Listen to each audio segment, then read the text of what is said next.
to rise and fall. They come and go.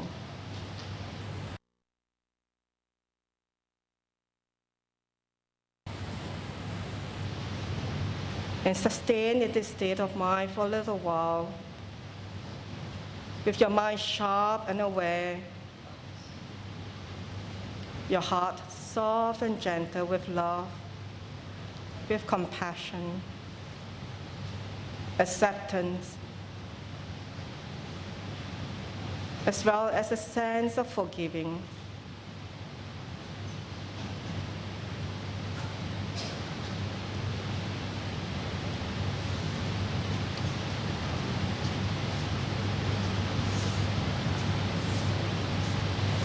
In this quiet moment, let us now make an aspiration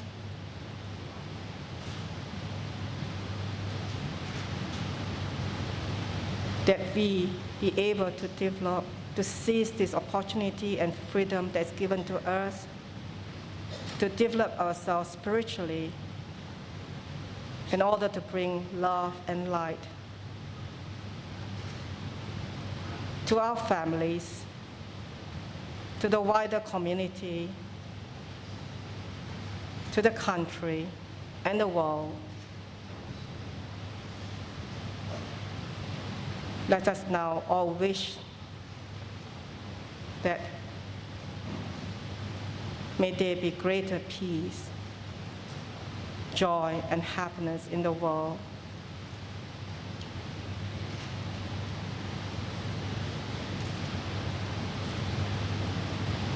May all of you be well and happy. May you have good health, long life, happiness to continue to serve and to preserve the Buddha Dharma. And may you be able to prolong the Buddha Sasana. Thank you very much.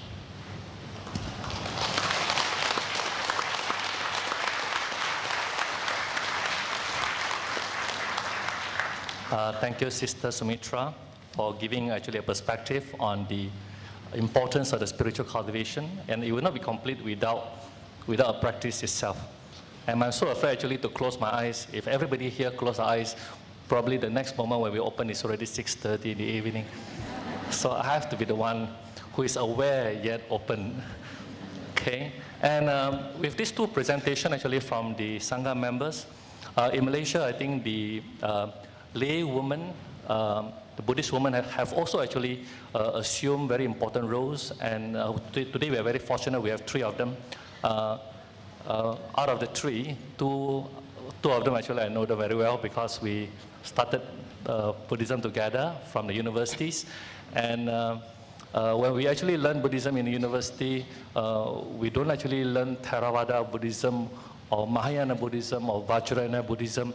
We learned Buddhayana Buddhism, whatever Buddhism that the Buddha taught. So the first speaker, the lay speaker, we have Dr. Goh Pik Pin, okay? And she's an ophthalmologist at the Hospital Selayang, a government hospital.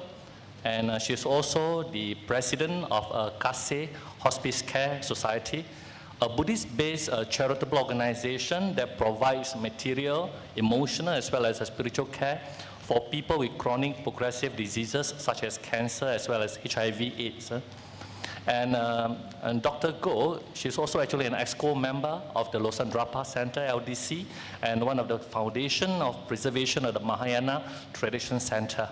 And this afternoon, she's going to share with us on hospice care from a Buddhist perspective, a spiritual path for both patients as well as hospice volunteers. So, Dr. Goh.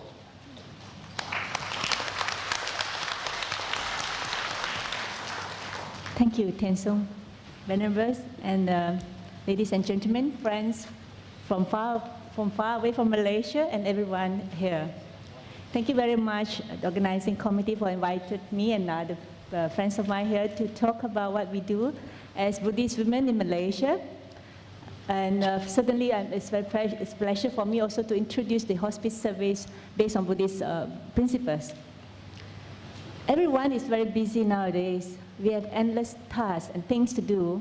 We wake up every morning with a list of things. And oftentimes, it is job-related, as well as maybe related to other people, such as family members. And we kind of get so distracted that we forget the purpose of our life. And many a times when we get sick, that's how we realize that our life has been spent a lot for other people. And more so among women, we see that not only nowadays, women not only are homemakers, they are also professional and working people in society. With such responsibilities that men sometimes do not need to, women take care of everybody at home, from a single task of washing and ironing clothes for the husband and children to managing the financial affairs in the family. And many times when we see women who are sick and cannot go on doing that, the family kind of are very lost, because women has been taking the responsibility of caring for everybody at home. Despite this very busy life that women live, and we find that there are many women, especially in Asia and certainly in other parts of the world, still spend time in social services. For example, in the Pure Lotus Buddhist that Venerable Leader has mentioned, is founded by Jinglian Fa Si, is a nun who founded the first, I think, Buddhist-based inpatient hospice.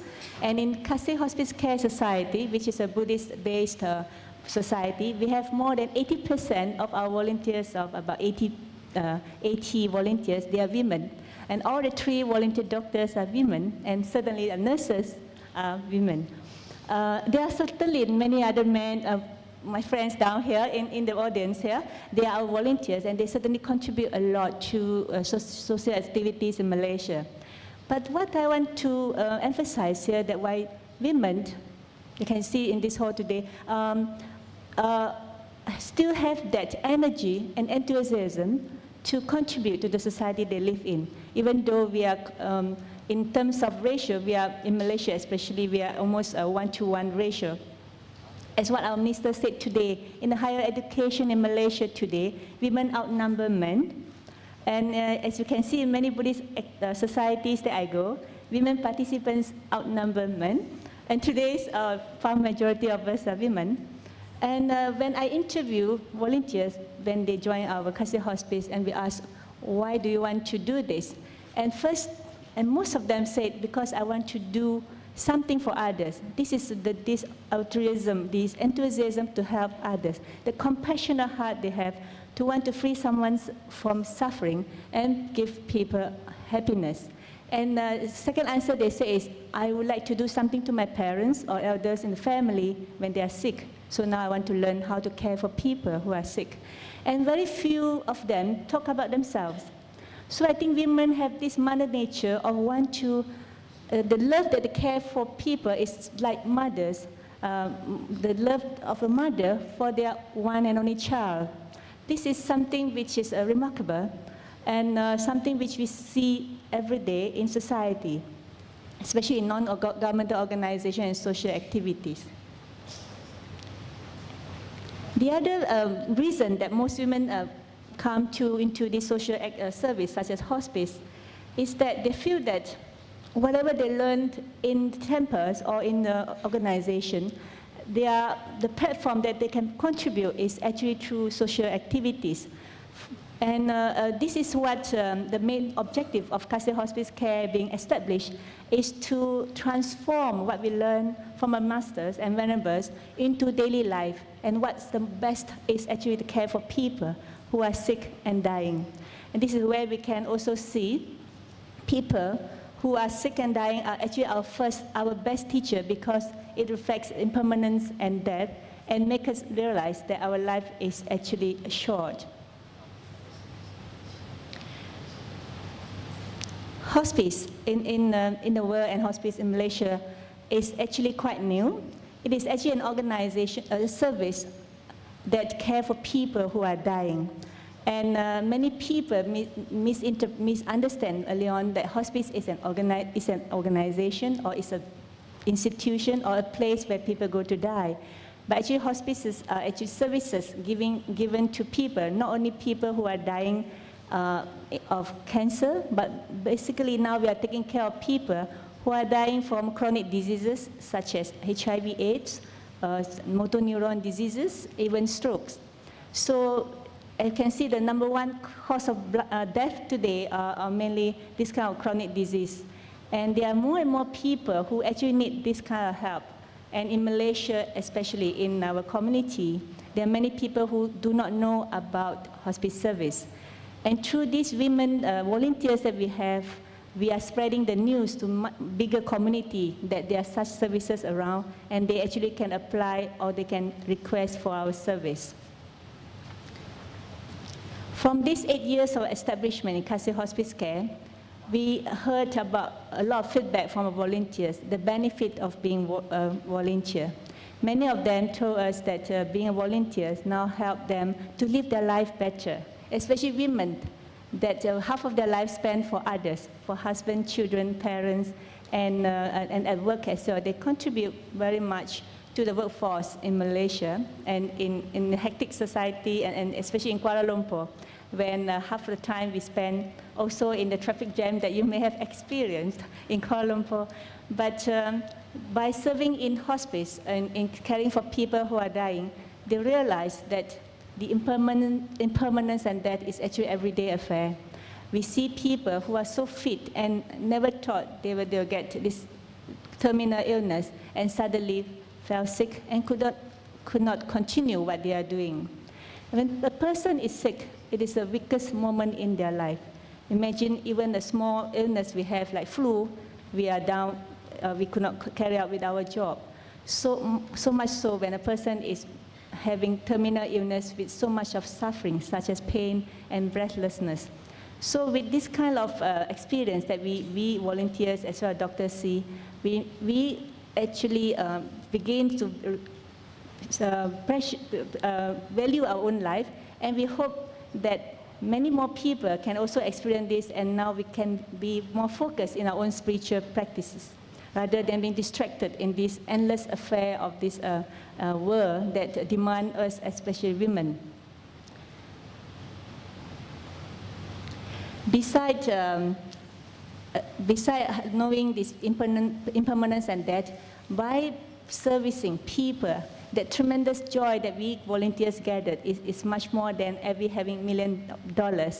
The joy of being able to see a person who is sick, and by your care, not only medical, emotional, and spiritual support, you can see the relief and the transformation you see in the family and patient, from being hopeless and helpless to something that they can hope, that they know that this physical body is actually not as important as the mental and spiritual state health that they have.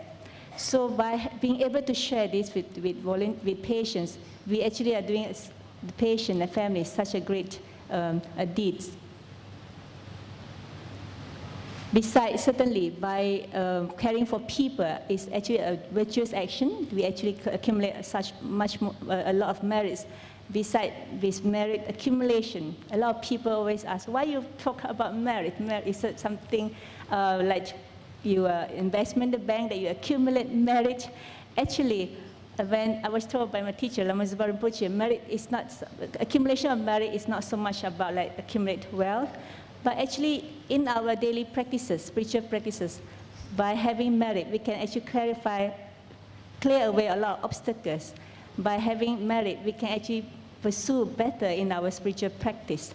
So serving others without our own gain for self-glory, but actually for others is such a great virtuous and meritorious action. Our hospice service, especially in Malaysia, a multicultural, multi-ethnic country, we care for everybody of walks of life, of different ethnic and cultural background. Our patients were referred by various hospitals, from universities, government hospitals, as well as other Buddhist organizations and self-referral. So we see people from different religion and different ethnicity, and we use the principle, universal approach principles to give care, to provide care. As His Holiness always mentioned and stressed that kindness is one's religion, and kindness is without borders. So what we provide a universal approach of care through love, responsibilities, respect, and generosity of our time and money. And these are the cares that everybody, whether one have a formal religion or without, can provide.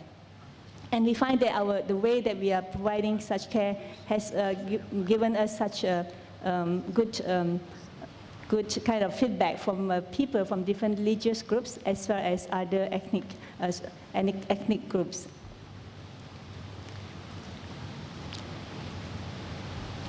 Now, talking so much about the simple principle of hospice care, I would like to share with you some of the stories which over the last few years of providing such service to people. As you know, over the last 1 year, we established our home care service, and we have now cared for about 70 over patients. Half of them were women. And you can see women, though sometimes it's called a weaker gender, we can see the courage of many of our female patients when they were told or diagnosed to have a terminal illness. The strength and courage they have. Often we see mothers who are ill, they not think about themselves, but think more about the families. Even with their weak, even when they're weak, they still care, they still think about the welfare of their families. Besides such courage, we also see female patients who live their life to the fullest, continue their spiritual practice, and the courage they give us is far than what we as hospice volunteers can provide. And the other 50% of men patients or male patients, we see the people who care for these male patients are actually women, either wives or their daughters. Many times you see daughters take time off from their job to care for their sick fathers.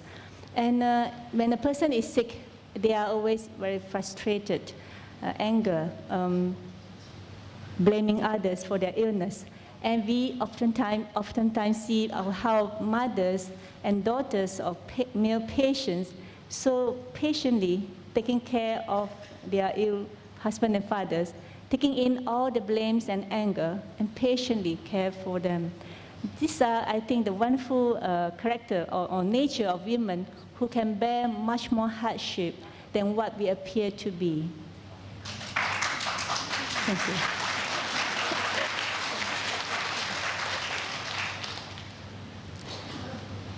About 2 weeks ago, I visited a patient, a male patient who was having difficulty in breathing. As you know, symptoms such as breathlessness is the most difficult to control, unlike pain. With the advance in medicine, pain actually can be controlled by morphine, and most of the time, our patients are still conscious and able to do most of their daily activities. However, breathlessness is the worst kind of symptom. Despite giving oxygens and some mild medication, we usually can't control breathlessness. And I visited this lady, who is a Buddhist woman. He could not lie down to rest because of breathlessness, but she sit up most of the time, but still have a mala or chanting beads on her hands to continue in between her breath to do her mantra recitation. And when the other patient whom I visit is a man with chronic lung disease and also have breathlessness. But most of the time, he was complaining about why he has such illness, why other people do not have, because it's kind of chronic fibrosis or shrinking of the lung acquired from environment. And he was complaining about the job he was doing with a lot of dust. And with that, when he get angry, he got more breathless. So you can see how we can actually control our mind and control our symptoms. In the middle of talking to him, and eventually he accepted that his illness cannot be cured. And we got a call from another family. A husband called us in distress that his wife is vomiting blood. When we went to her house, we saw two young, that was the first time I visited them. We saw two young children and a young lady who is dying of cancer of stomach with spread metastasis to all over her body, and she's certainly in much distress. And the husband I can sense very much relief from the husband that we actually entered the house, and they are Buddhist family, and could hear the Amitabha chanting over the cassette that is quite common in Asian country. When a person is sick, you have a cassette which is automatically playing the Amitabha mantra recitation.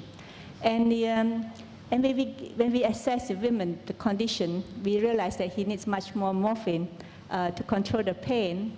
And what is beautiful about Buddhist practice is that we are very open to treatment, and also with the spiritual support the community and our Kase hospice can provide.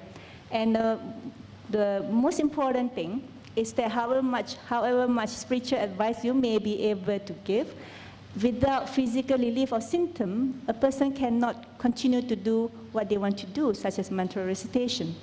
And we are able to control the pain that this lady is suffering by giving them all the morphine, and teach the child, the daughter, to give injection of morphine as frequent as needed.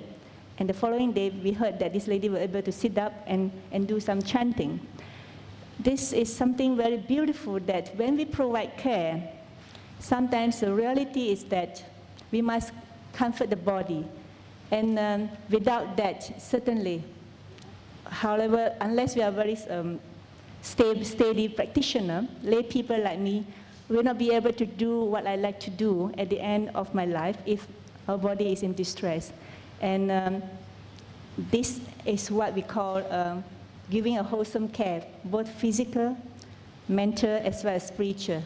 We would like to very happy to tell you that in Malaysia, there are more and more Buddhist organizations that are working together with us to spread the news about hospice services through Buddhist principle.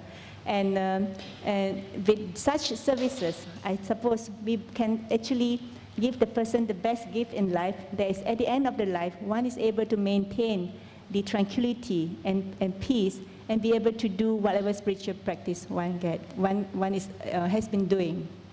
With that, I would like to conclude that as kindness is beyond boundaries, and the kindness that we can give is far much more than what we think or we perceive we can give, especially we women in this society. In many Chinese families still emphasize a lot on gender issue, on male being more important than women. We are proud to say that in a lot of social activities and services in Malaysia, women volunteers far numbered men. Am I right, Dr. Ensam? Thank you. Actually beginning to see even from Big Bin's presentation that there is a lot of determination, there is a lot of wisdom, there is a lot of energy in accomplishing a lot of tasks which can actually be difficult. And I'm actually honored to introduce the next speaker, because the next speaker, she was my comrade. We worked together actually in a national organization, and I think the highest post that she was holding was the deputy president for the Young Buddhist Association of Malaysia, YBM in short, which actually has about 265 athlete organizations. And at the same time, she can be very involved, by being the president of Teluk Intan, a Hilly Perak Buddhist Association, meaning that not only she has to take care of the national Buddhist interests, wow, she's also very updated. And and she actually has 265 athlete organizations that she has to travel, and she has to give advice, give consultations. And at this moment, I think her age is slightly above 40. And she's no more, but she's upgraded herself to be the consultant actually of the organizations. And amidst with all these, contribution, at the same time, she's a Chinese physician by profession, and with a degree in traditional Chinese medicines, obtained in 1985, and subsequently, actually, she got her own clinic, and she pursued a master in Chinese traditional medicine in Tianjin universities.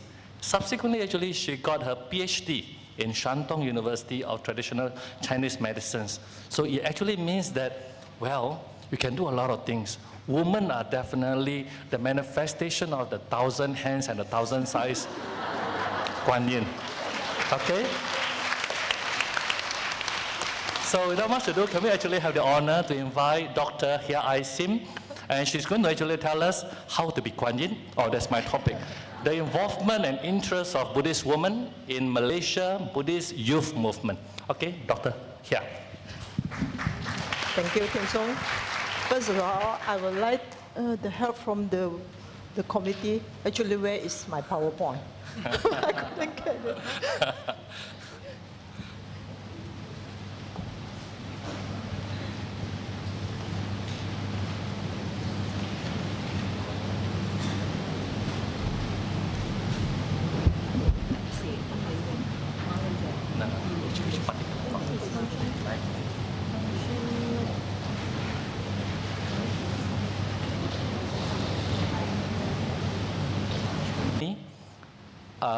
IMM, okay, Music Works, and has since actually produced and distributed more than 10 Buddhist music albums in New Age theme, and those actually themes I actually mentioned just now.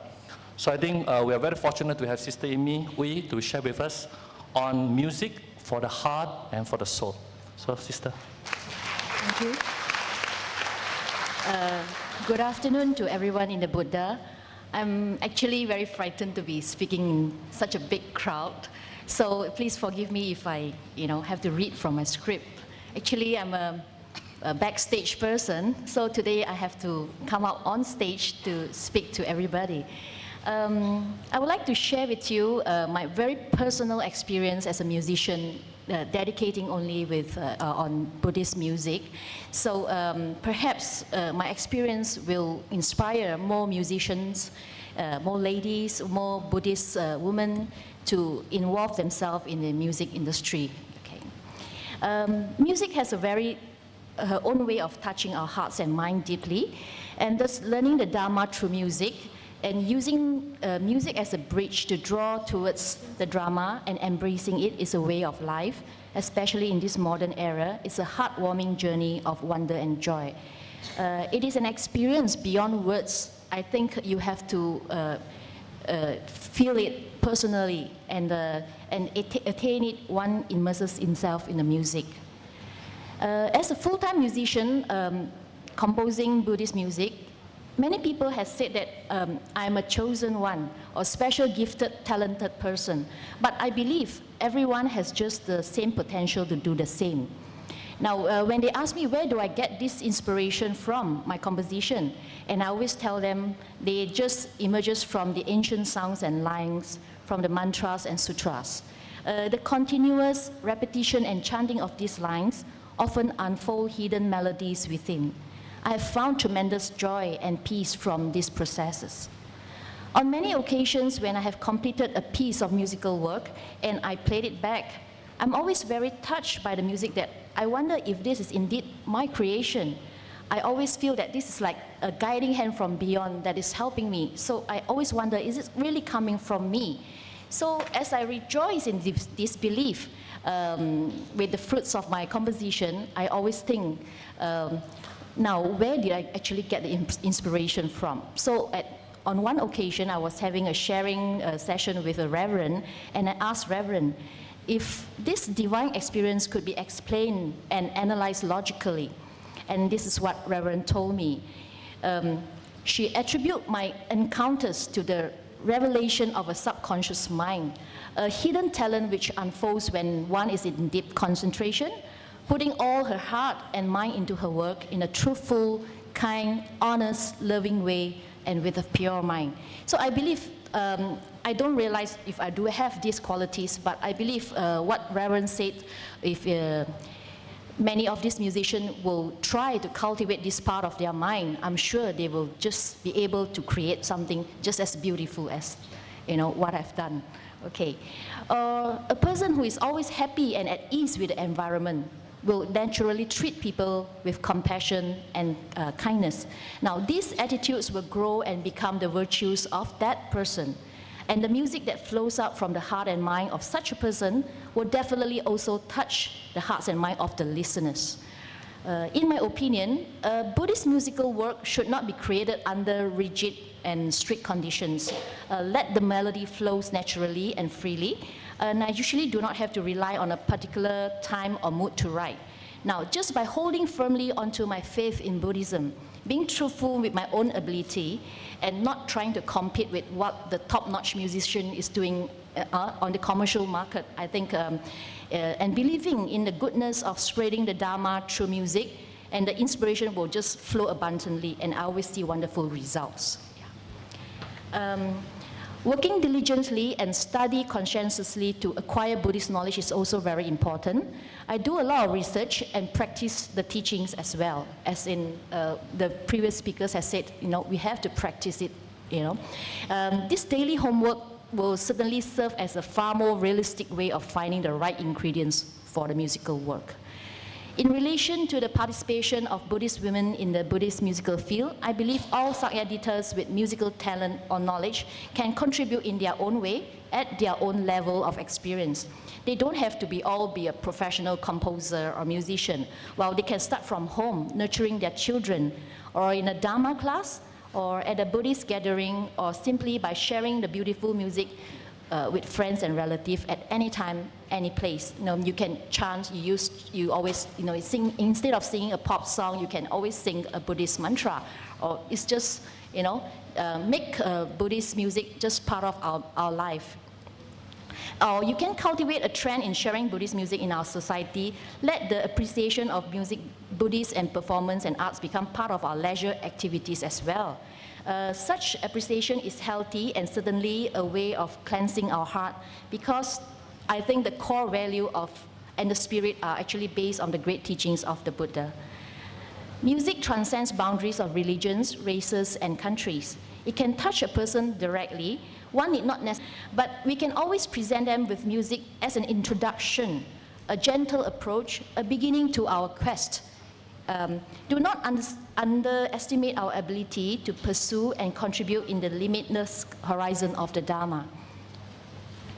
I would like to also mention some of the Buddhist women musicians who have dedicated and contribute their so much time unconditionally to the Buddhist music and performance. My friend Ho Lin Hui, a director, we have both actually, as what the chairman has said, created a Broadway-style musical called Siddhartha, and subsequently A Birth Full Moon, which is the biography of Master Hong Yi. And we have actually performed in a few countries abroad and received rave reviews. And I would like to also mention that the cast and crews, there are many Buddhist women in it who have sacrificed their work with no asking for monetary returns, and they have sacrificed a lot in their time and effort in promoting Buddhist music and performing arts. I hope my sharing with you today will inspire more people to embrace music and allow its beauty to touch your life, promote Buddhist music, and help it part of the artistic culture of our time. Now, I have a very short speech because I don't know what else to say, but I would like to, since I'm better in singing, I would like to share with you a piece of my composition. And I would like to invite everybody to join in if you know how to sing this, the chant of Metta. I would like to go down to the stage, and we have the lyrics in Pali on the screen, and I hope everybody can join in and spread the loving kindness to all beings. Thank you.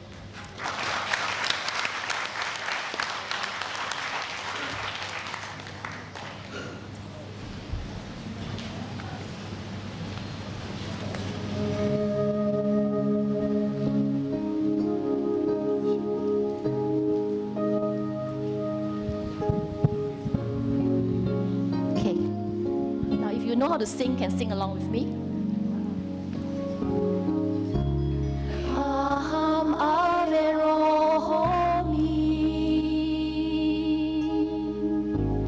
abhyabajohomi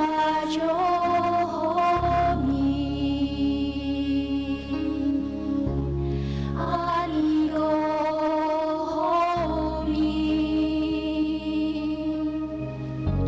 suki adana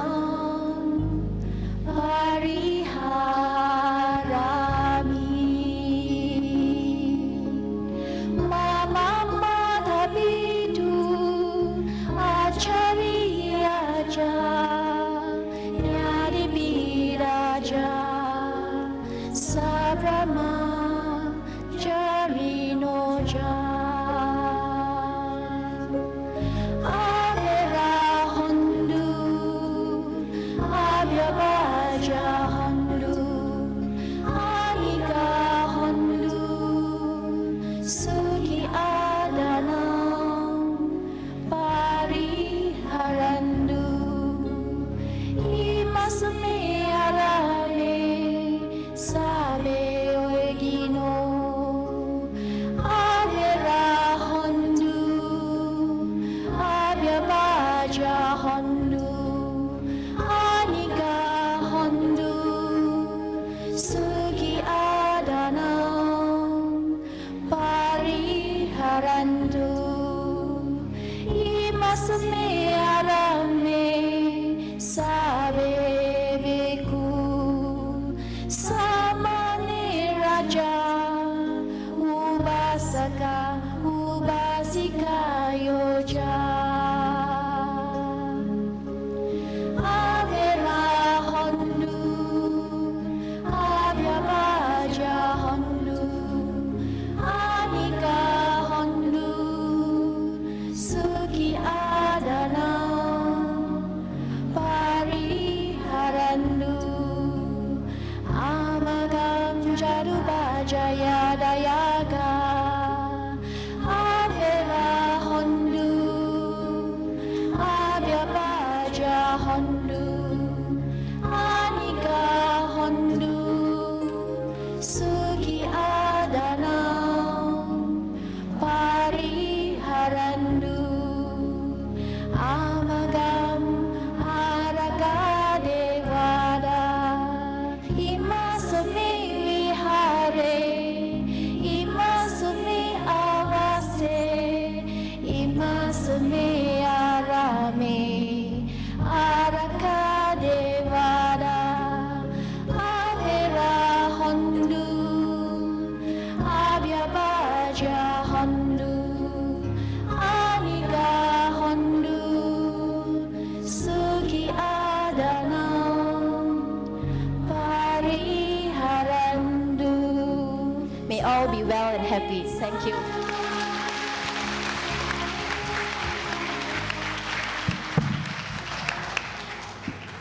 The most powerful PowerPoint presentation has come. So can we actually invite Dr. Hia Aisim? Aisim actually in this case means meta, Aisim. Okay? Thank you, Kim Song. I don't think this is the most powerful, but anyway, now is the PowerPoint presentation. Sisters and brothers in the Dharma, now I would like to share with you all. Oh, sorry.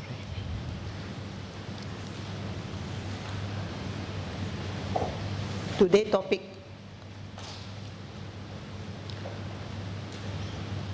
contribution and participation of Buddhist women in Malaysia Buddhist youth movement.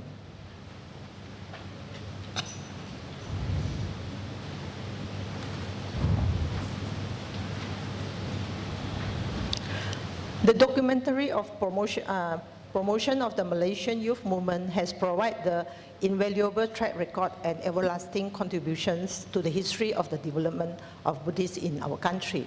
From the period of this formation and active expansion, the Malaysian Buddhist youth movement has stayed an interest of Buddhist youth. This rising interest among Buddhist youth group in Malaysia eventually culminate in the establishment of Young Buddhist Association of Malaysia, YBAM. However, amid this significant presence of the Buddhist youth movement in Malaysia, there is no concrete report and record concerning the participation and the contribution of Buddhist women. There is also not much research done on this topic of Buddhist women in the youth movement. After reviewing existing literature of the history of the development of Buddhism in Malaysia, as well as the document and the section of the expanded of YBM, I thought it was worthwhile to undertake a research on the participation and the contribution of Buddhist women in the youth movement in Malaysia. Such research will serve as a food of thought or the platform for Buddhist women in Malaysia to gain knowledge and a better understanding of their role in the Buddhist youth movement. By understanding their role, Buddhist women will come to realize their significant contribution to the growth of the Buddhist youth movement in Malaysia. It is hoped that this humble article will provide a direction for such a research that concerning contribution and response of Malaysian Buddhist women in providing service to essential beings, as well as toward the contribution of Malaysian Buddhist youth movement. The origin of Malaysian Buddhists, the Malaysian Buddhist youth movement. The foundation of Buddhist youth movement. The Malaysian youth movement was initiated by an American Buddhist bhikkhu, Venerable Sumangaro, in 1950. Under the Active Promotion Buddhist Society was set up throughout the country. Venerable Sumangaro also encouraged this Buddhist society to set up their youth group. This organization and their respective youth group handled by the call by the Venerable Sumangalo to provide a diversity of activity to accommodate the various interests of the youth. Among the many Buddhist activities, introducing by Venerable Sumangalo were Buddhist Sunday School, Buddhist hymn singing, dancing, games, festival celebrations, youth fellowship gathering, goodwill visit, etc. All these activities get the good support from the public. Since then, Buddhist youth movement continue to be promoted throughout the country by Venerable Sumangalo, and Venerable Sumangalo became the spiritual leader of the Malaysian Buddhist youth movement. Venerable Sumangalo was researched as a father of Malaysia youth movement since that moment. After some time, more Buddhist youth groups were formed throughout the country. The Buddhist youth group in Malaysia, led by Venerable Sumangalo, and Reverend see that the need to unite all these groups, and in 24 and 27 December 1958, Venerable Sumangalo initiated the organization of Malaysian Buddhist Youth Conference in Penang. This conference resulted in the formation of the Federation of Malaysian Buddhist Youth Fellowship, FMBYF. The formation of nationwide Buddhist organization. In 1970, it was during the time that Buddhist youth group meet in the University of Malaysia to discuss their movement future development. The product of this discussion was the birth of Young Buddhist Association of Malaysia, YBAM. The formation of YBAM, a nationwide Buddhist organization, symbolized the second wave of the Malaysian Buddhist youth movement. YBAM spearheaded the Buddhist youth movement promoted by Venerable Sumangalo, and there was no turning back for YBAM to carry on the touch to the Buddhist youth movement in Malaysia. The significance of Buddhist youth movement in Malaysia. The significance of Buddhist community. The Malaysian Buddhist youth movement is significant to the expansion and propagation of Buddhism in Malaysia. The movement also carried the responsibility and safeguarding to the continuation of Buddhism in Malaysia. In this context, Buddhist youth group play a fundamental role of training potential Buddhist youth leaders as well as increasing the number of youth devotees. Many Buddhist societies run by lay Buddhists were set up in a big city and a small town in Malaysia. During this time, there was a shortage of Sangha members. So the lay Buddhist group helped to propagate the Buddhism among the local communication. This lay Buddhist ability to speak local language and dialect and give them an advantage to interact with the local people of different ethnic and cultural origins by the professional, intellectual, and working class people. Under the keen dedication and commitment of this Buddhist organization and Buddhist youth group as well as their dedication members and devotees, Buddhism gradually gained growth to build a solid foundation of Malaysian soul. In addition, the Buddhist youth movement also promote good relationship and communication between Mahayana and Theravada, the two main traditions of Buddhism in Malaysia. This unit, the Buddhists across traditional, signifies a great contribution to the Malaysian youth movement to the sustainable development of Buddhism in Malaysia. In the past, Buddhism in Malaysia was regarded as a superstitious religion practiced by the earlier people. This was due to the fact that traditional custom and primitive way of worshipping were introduced in the name of Buddhism. Such practice inevitably create much misunderstanding about Buddhism, which hampered effort to attract young people in Buddhism. However, during 1950 and 1970, the Buddhist youth movement decisively propagated a collect teaching of the Buddha, as well as the practice and the implementation of the Buddha Dharma. Their method of Dharma Dutta was so dynamic and practical that many young people were pressured to join their activities. Subsequently, public opinion in Buddhism was transformed, with the public gains the right understanding of Buddhism and the Buddha Dharma. As a backbone of the Malaysian youth movement, YBAM spread no effort to introduce a correct teaching of the Buddha to the general public through the various of activity, targeting especially the young student in the primary and secondary school in Malaysia, teacher training college and university.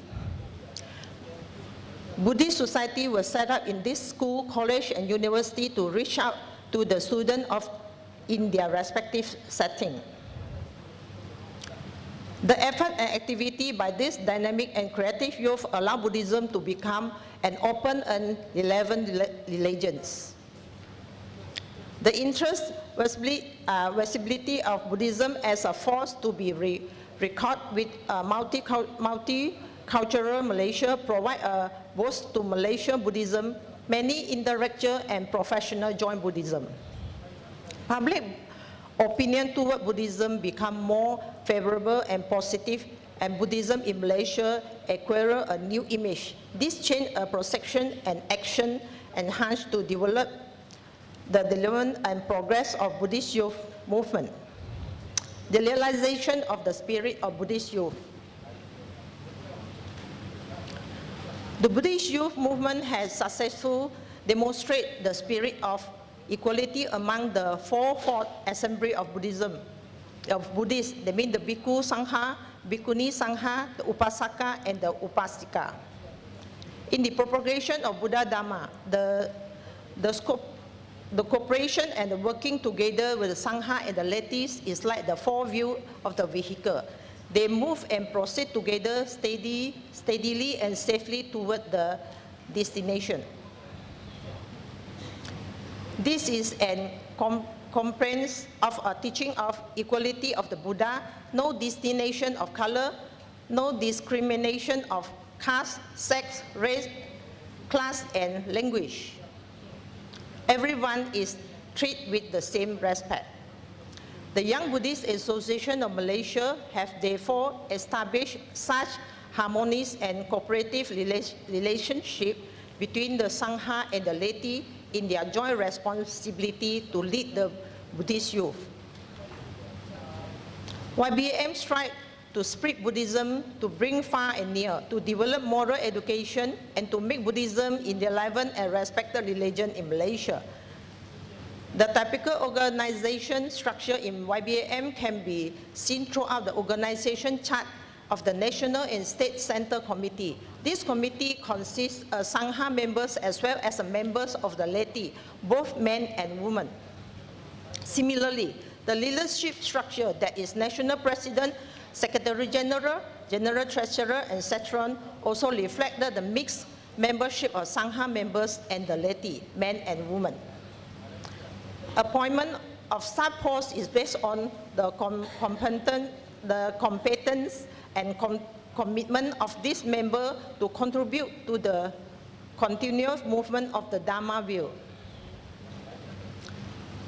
As conditional by the multiracial, multicultural, and multilingual environment, Malaysian Buddhism is a microcosm of the multicolor heritage. The mainstream of Malaysia comes from the Mahayana, Theravada, and Vancharana traditions. Membership in the YBAM basically come from the Mahayana and Theravada group, which use Mandarin and English respectively. The executive committee of YBAM can contribute, they can communicate and interact with the Mahayana and Theravada group without fear and favor, and regard all members irrespective and traditional as disciples of the Lord Buddha. Such is the unequalness as well as the strength of Buddhism in Malaysia. Buddhist women contribute and participation in Malaysian Buddhist youth movement. The extent of the participation and contribution of the Buddhist women toward the Malaysian Buddhist youth movement is very much affected by several factors as such. The traditional role of women, changing social conditions and custom, ability and personal view. Buddhist women contribution and support toward the development of Buddhism in Malaysia need to be recognized. In the past, Buddhist women reenacted their traditional rule to doing dana and provided service during blessing ceremony. These women were very devout and concerned for the well-being of their respective family. They offered financial assistance to aid the construction of temple. As time went by, these Buddhist women branched out and become more involved in welfare and charity service, as well as the Buddhist education work. So we can see today we have nuns work very good in education. We have very good in the area of charity. So this is the teaching from the previous education. Gradually, women's sections were formed in Buddhist society. Women demonstrate their leadership qualities and organization abilities. Women had thus moved beyond their traditional role of just providing care and giving dana. They have advanced into the dynamic world of leadership, management, and missionary work. With the increase of educational standards among women, in particular, increasing number of Buddhist women have willingly moved to the front line to serve the cause of Buddhism. Well-educated and skillful, these Buddhist women were very well positioned to contribute to the effort of YBAM in promoting Buddhism among Malaysian youth in particular and the Raj city in general. The women organized various programs and activities such as seminar for Buddhist women, just like today, life camp, family discussion, etc. This activity eventually noted much awareness among the women participate with regard of their role and significant contribution, not only in the development of Buddhism and also the social development. Among mentioned above, we know that in 1950 and 1970, Buddhist youth movement has contributed the variety Buddhists in Malaysia. The leaders most of the leaders is male, but when they are running all the activities and propagate the Dharma, the whole Malaysia, they are absent from their house, and the responsibility and the duties of their family is bear by the wife. So there's a duty of, or the service contribution by the Buddhist women in their house.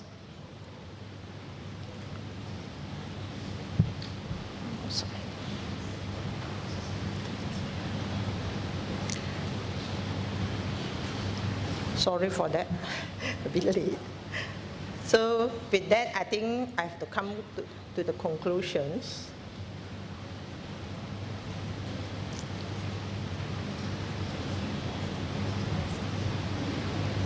Okay, come to the conclusions. The role of Buddhist women in Malaysia Buddhist youth movement is therefore twofold. 1.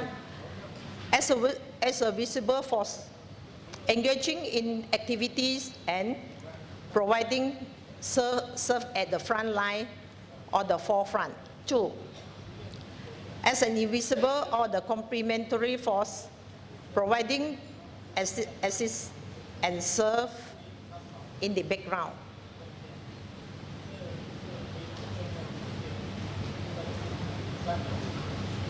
Thank you.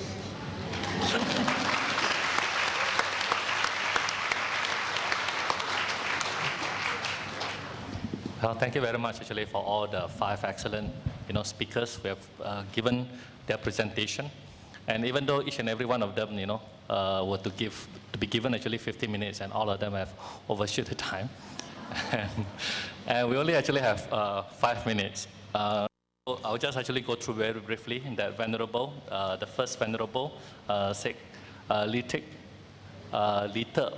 It probably actually can have 1 question? Okay, 2 questions.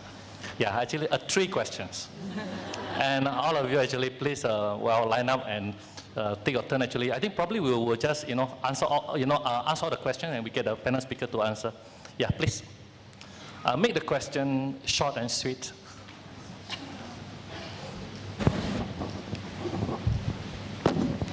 Good morning, venerables. Good evening, venerables and dear sisters. Thank you for your very enlightening speech. I have to say that I'm a little bit disappointed because, well, by the way, I'm from Malaysia.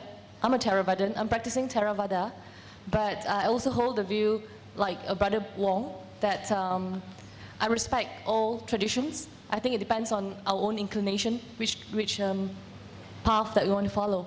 I'm a little bit disappointed because even though your talk are very encouraging, I was hoping to hear more about what is lacking for Buddhist women in Malaysia. We have heard so many encouraging things and inspiring things, but it is a fact that a lot of facilities for women in Malaysia, Buddhist women, is very, very much lacking. I have 2 instances that I would like clarification on. Not particularly targeting at the speaker. Anyone could enlighten me on this, any of the panels. The first one is by Venerable Sek. Venerable Sek mentioned about a Buddhist nun in Malaysia. Actually, I'm very, very amazed and very inspired by what I heard from Venerable Sek, because I didn't know that Buddhist women in Malaysia has done so much. But I have to point out that whatever Venerable Sek has mentioned, it's mostly work by Mahayana tradition. The schools and the education and everything that you have mentioned, wonderful work of Mahayana tradition. But what about education for women, Buddhist women that speaks English, or for the Theravada tradition? What do we have? I haven't seen any schools that I can enroll in to further my understanding of Theravada Buddhism in a big way. The second one is, this question is targeted specifically for Venerable Sumitra, Sister Sumitra. Sister Sumitra talked about freedom and opportunity for Buddhist women in Malaysia and Singapore. And you mentioned very correctly that we're all very blessed with a lot of opportunities. Like we can go for long retreats now, which I do pretty often. I love that. But what happens when one wants to go beyond that? When we want to, when we think about renunciation to be a Buddhist nun in the Theravada tradition? Come with me.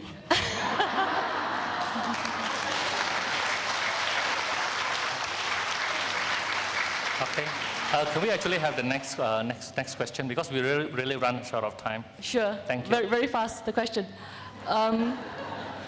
Okay, I think I'll just speak to Venerable Sumitra. Yeah, personally, once you decided where to go for your ordination. To save the time, I would like to speak this, ask the questions in Chinese. Is that okay? Yeah, it's okay. Okay, thanks. This question, this question I will pose it to Venerable 记得 Li De. Okay.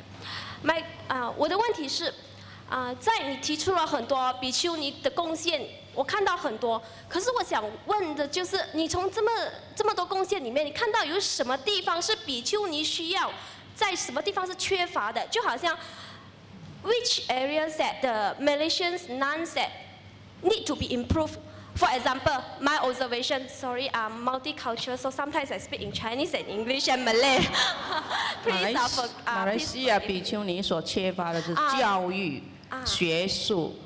所以我所提出来的是，最后，因为我没有时间了啊，我搞太长。目前来看呢，马来西亚尼众最缺乏的是教育程度，还有呢就是本身的语言能力跟国际上的参与。Okay. My observations that I feel that I strongly feel that Malaysians nuns, because this is a multicultural international conference, I think we should focus. We should also build up the networking between the different Mahayana, the Tibetan, and I mean 3 of these main doctrine that they are really lack of. I mean that. Yeah. 因为我的目的是这马来西亚的比丘尼，我介绍了马来西亚比丘尼，而开始我强调大乘比丘尼，而且其他的那个刚才你说上这个特拉瓦拉的跟这个提贝顿呢，在马来西亚目前呢，提贝顿的尼众我相信还没有出现，那个特拉瓦拉就是我身边这位。Okay. My second question is, also we should. Okay. Let me speak in Chinese.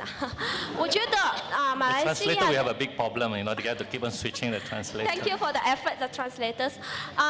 Okay. 我的问题是，还有马来西亚比丘尼对于时事课题，他们保持着什么样的态度啊？他们应该持有什么样的应对态度？就好像 Mufti case，Freedom of Religion 最近 Article 11一直在同题。